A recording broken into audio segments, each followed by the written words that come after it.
The HP Omen 15 from 2020 was so close to being the perfect laptop for me. It might be the perfect laptop for you, just not quite what I needed. Let's talk about the specs. Let's talk about pros and cons and my experience using this thing, and maybe if you have some questions, type them in the comments below if I don't cover it in the video, and I'll try to help you out. My name is Michael J. Long. I like to talk about principles, products, and ideas that help me make the most of life. A laptop that I use day to day, it's got to have all the right things in it, and this thing, again, it comes so close. A Ryzen 7 4800H processor, 8 cores, 16 threads. This came with 8 gigs of RAM. I put 32 gigs of RAM in it while I was using it day to day. GTX 1660 Ti, that is a slight step up from the 1650. The big thing that you get there is NVENC encoding. 512 gig NVMe main storage. Also has a second NVMe slot, which I put a 1 terabyte WD Black drive in while I was using it. We've got Wi-Fi 6, Bluetooth on board, of course, and then several full-size ports. That's one of the big advantages I see of this machine. The power, which we'll talk a little bit more about the power brick and power consumption in the battery later. Full-size gig Ethernet port, USB-A 3.1, full-size HDMI, combo mic and headphone jack, full-size SD card reader, which is big for me because if you're using a camera here, then it's nice to have a full-size SD card reader. And then 2 more USB-A ports, USB 3 ports on the side here, mini display port, and then one USB-C port on the side. Talk more about my penchant for working USB-C ports in a little bit. The keyboard, 4-zone RGB backlighting, which is not something that I need, but I do find it, as my 2-year-old says, super neato. So I like the RGB. I set it to just normal white. I don't love the font on the keys, but you know, it's okay. It's aimed at a slightly different market than me. The function keys are nice to have. You do have to go in the BIOS to set the function lock, which I thought was a little weird. There's a dedicated Omen dashboard button here, a dedicated calculator button, home, insert, end, page up and down buttons, and a directional pad. The typing experience on this thing I thought was spot on. We'll talk more about that in a minute. The nice size trackpad, nice size glass trackpad, very responsive. Not as big as the Dell XPS. I don't know if there's a Windows laptop out there right now that has a trackpad as big as the XPS. The screen is 1080p, 144 hertz, which is huge when you want smooth refresh rate in games. I even fired up Fortnite a little bit just to get an idea of what this thing can do and what it would feel like. No benchmarks, anything like that. I'm not really a benchmark guy. Maybe one day I'll figure that out. But I did enjoy the screen, even in email and PowerPoint. So 300 nits of brightness, anti-glare matte screen. Not great on color coverage. 72% of the NTSC color coverage.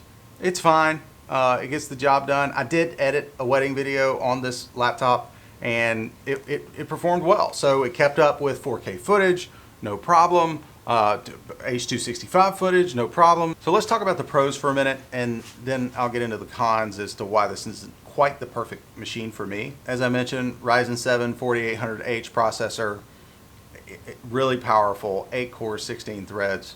Basically everything that I threw at it, it chewed it up no problem. The screen refresh rate is really nice, even as for someone that doesn't really game. The price, I found this on sale for less than $900 at Best Buy, and they normally go, looks like on the HP site, they normally go between $1,100 and $1,200, maybe a little bit above $1,200 sometimes. And obviously, you know, you can spec these out with different options, but $850, $875 for something like this is a great deal. Even at $1,100 or $1,200, I think there's a lot of value in this machine. It is definitely a powerful, well-equipped machine. And again, after putting 32 gig in it and being able to expand to another NVMe drive, for me, you know, it came so close to being just right. The cooling, I'm putting cooling in the pro and the con list, so that's going to come up again, but it stayed really, really cool. Even when the fans were running a lot, it never warmed up. I don't have any temperature readings for you, but this thing seemed to run cool. Full-size ports, I don't mind plugging in a dongle and getting extra ports when I need them. Having a full-size SD card reader built in for me is big. It just makes things easier when I'm offloading footage.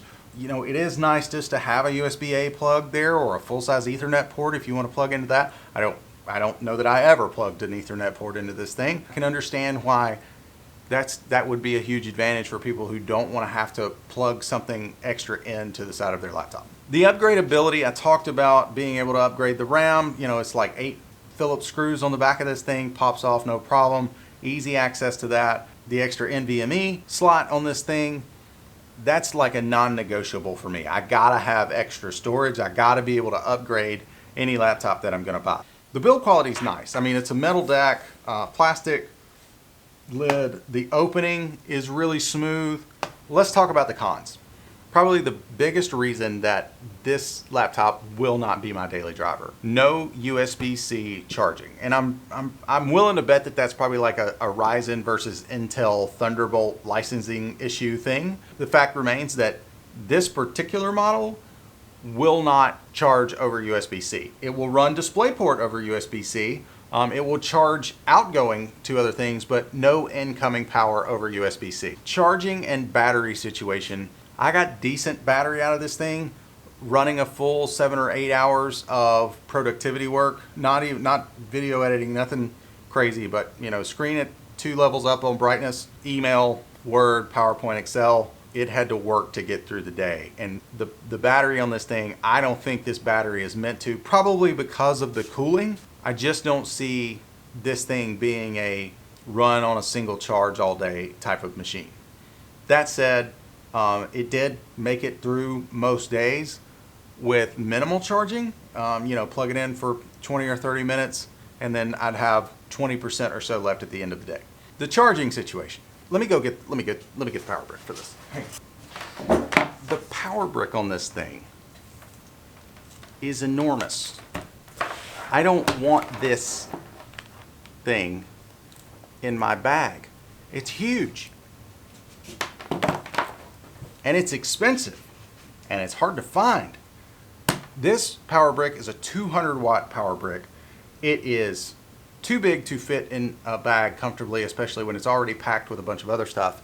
And then when I go on HP's website to try to find a second charger, especially since it won't charge over USB-C, I have to dig and dig, and finally I found one. So the fact that it's difficult to find on HP's website frustrates me to no end. You know, I think it was like 110 bucks. I'll put the link in the doobly-doo. I do not want to carry one of these around. I don't want to add $100+ to the cost of my machine. HP, if you like sell accessories, it seems like a profit margin thing, man. I don't know. I digress. The charging, not my favorite situation. The screen color, it doesn't have full screen color, and if I want to edit photos or videos on this, I do have a really nice monitor where I can do that, but I want to be able to do that if I'm on the road or at a coffee shop or whatever I'm doing. So not having full color coverage on this, really, you know, it's one of those just like, yeah, this is not quite the perfect machine for me. No Windows Hello on this machine. You got to type a PIN or a password every time. I'm sure I'm just taking it for granted, but feels like a miss. The fan noise. I told you we'd come back to that. It's really loud. Like, it's not annoying. The sound is well tuned, I guess. But it's a lot of fan noise. 2 more cons about this machine. You got a little bit of flex on this lid, which is okay. I could live with that. I could live with a little flex on the lid there. So the build quality is fine, but the chunkiness of this compared to the Dell XPS 15, this is respectable. I can't, it's almost like if the XPS 15 didn't exist, this still wouldn't be the perfect laptop, but it'd be really, really close. It's just a little too thick, chunky, heavy. The heavy I could even get away with, but it's just a little bit too thick for what I would prefer in a laptop. Again, I understand you got a lot of fans in there, you got a lot of air movement, space makes things cooler, so I get it. This is not meant to be completely portable and light. It's meant to be performing at a certain level. And then the other thing that's weird about the Ryzen 4000 mobile processors, it's, for whatever reason, really difficult to get your hands on those. Ryzen 4800H and the 4900, I think it is above that, is really difficult to get your hands on. So again, this laptop is almost the perfect laptop. You know, I downloaded Fortnite and ran it on this thing, and it was a pleasure. The RGB backlit keyboard is a nice element that I kind of turned off, but it's nice to know it's there. The typing experience on this thing is really good. The trackpad is really accurate. The screen refresh rate is for a really enjoyable experience. 720p webcam, it's fine. No Windows Hello, no charging over USB-C. The chunkiness of it is a turn off for me. The screen color, not having full 100% sRGB coverage or even close to it, it was just a little bit too much for me to make this my daily driver.